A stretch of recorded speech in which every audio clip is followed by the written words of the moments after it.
घुमा चालू बड़ी छावन में न चलू न चलू। गन्नायक फिल्म से आया हुआ पवन सिंह का गाना आज ही और शादी में बजने वाला तवा तोड़ और शादी का सीजन देखते हुए भी इतना जो है जोरदार गाना रिलीज कर रहा है, इसलिए कि ओनली जो है परछावन जो गाना है वो शादी विवाह में बजने वाला भी लगन चल रहा है तवा तोड़।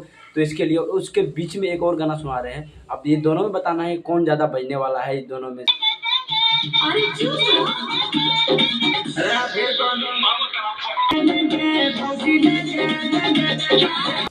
है तो कैसे आप मतलब ये दोनों में आप लोग को बताना है कि भाई कौन से सबसे ज़्यादा जो तवा तोड़ इस सीजन में करने वाला है ऐसा महातोड़ गाना महामुकाबला है। हालांकि अगर खर्च की बात करें तो खर्च जो पवन सिंह का गाना ज़्यादा लग रहा है कि खर्च करे, लेकिन इसका जो है कोई भी चीज़ खर्च से नहीं होता, कोई चीज़ फनी और ज़्यादा बजने की जैसे कि फनी टाइप का इसका ज़्यादा है। और ये गाना जो है बजेगा ज़्यादा बजेगा ये, क्योंकि जब डीजे चलता है यूपी बिहार में पता ही आप लोग को तो किस तरह से गाना और किस तरह से कॉमेडी किए जाते हैं।